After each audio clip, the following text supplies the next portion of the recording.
Ce matin, aux alentours de 8 h, une collision mortelle a eu lieu à proximité de Panzou, non loin de Chinon.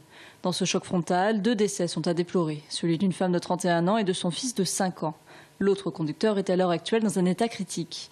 Selon les premières constatations des gendarmes, l'homme de 50 ans se serait déporté pour une raison inconnue sur la voie de gauche, percutant de front la voiture venant de l'autre sens. Ce nouvel incident de la circulation fait grimper le nombre de décès sur les routes à 27 morts en Indre-et-Loire.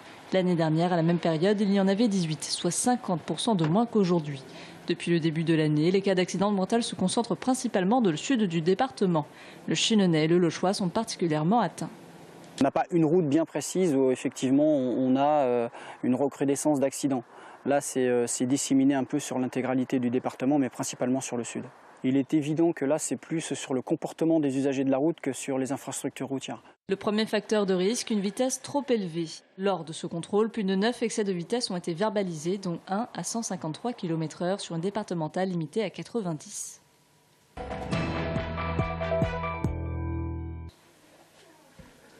Madame Godberge, c'est Manuela.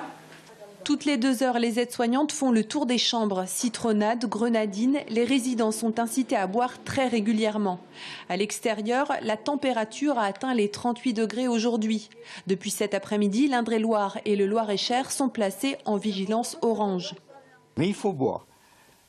Et j'exécute les ordres de mon docteur qui m'a dit « Monsieur Petit, il faut boire beaucoup ». Alors je fais attention à ce qu'il me dit. Et c'est grâce à lui que je suis encore en bon état.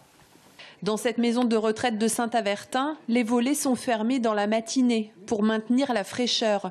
Les salles communes, comme le restaurant et l'accueil, sont climatisées. Toutes les maisons de retraite ont des obligations de salles avec, je dirais, de salles fraîches, mais toutes ne sont pas de la même génération, toutes n'ont pas le même âge. Néanmoins, les normes qui nous sont imposées sont partout respectées. À l'heure où je vous parle, il n'y a pas de remontée négative par rapport à cette canicule forte. L'équipe veille sur les 90 résidents. Dans certaines chambres, des climatisations portables ont été installées. Les 50 membres du personnel restant vigilants aux signes de déshydratation. Chez la personne âgée, ça va être la sécheresse des muqueuses, un pli cutané, ça peut être une confusion, une agitation. Donc on est vigilant à tous ces signes-là. Les soignants sont formés pour la prise en charge de la chaleur dès le mois de mai. Jeudi, vendredi et samedi, le thermomètre affichera encore 37 à 38 degrés. Les températures baisseront à partir de dimanche. Il devrait faire une trentaine de degrés. Le pont Mirabeau a rouvert aujourd'hui à la circulation, 2 jours avant la date initialement prévue. La bretelle nord-sud d'accès au pont était fermée depuis le 7 août dernier, en cause le passage d'un bus fil bleu qui avait endommagé un joint de dilatation. Tour Plus a annoncé que toutes les réparations provisoires de la bretelle ouest ont été effectuées. En revanche, la vitesse de circulation sur le pont est limitée à 30 km/h, en attendant que soit décidé le remplacement des joints. Le grand tournoi de 1446, comme si vous y étiez. Durant 2 jours, le château du Rivaux commémore ses joutes devenues aujourd'hui légendaires. Cette année-là, le seigneur Tourangeau organise de fabuleuses joutes de 6 semaines pour permettre au roi René II d'Anjou de conquérir le cœur de la belle Jeanne de Laval.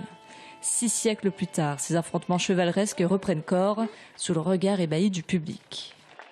Ces 8 chevaliers contemporains enchaînent des épreuves de dextérité à coups de pommes tranchées ou d'anneaux emportés, jusqu'au grand final. L'affrontement à lance brisée. Du grand spectacle. Jouter historiquement, c'est jouter dans les plus beaux endroits.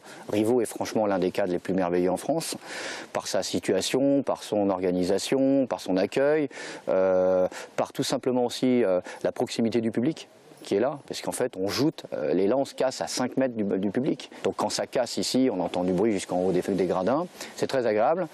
Et puis le public réagit mieux quand il est confiné, c'est toujours plus agréable, il y a une meilleure ambiance, quoi. Après les joutes, le public poursuit sa déambulation dans les jardins animés par des scénettes en costume. Durant ces 2 jours, le public découvre des aspects violents de la société moyenâgeuse au travers des différentes techniques de torture ou de combat. Mais c'est surtout sa culture raffinée qui est mise en avant par le prisme de ses savoir-faire et de ses légendes. Initiation et dépaysement garantis. Ce qui compte, c'est que je crois qu'ils se rendent compte que c'était une époque qui avait ses traditions, qui avait ses savoir-faire, que c'était pas l'âge de pierre. Évidemment, il n'y avait pas le progrès moderne, mais il y avait beaucoup de choses autour de la convivialité qui était très respectable et très intéressante. Et on essaye de le faire partager à nos visiteurs, on leur donne envie de le connaître. Les adoubements sont désormais terminés. La fête médiévale revient l'année prochaine aux alentours du 15 août. Le château et son jardin remarquable restent ouverts au public jusqu'en novembre. C'est une blague ou...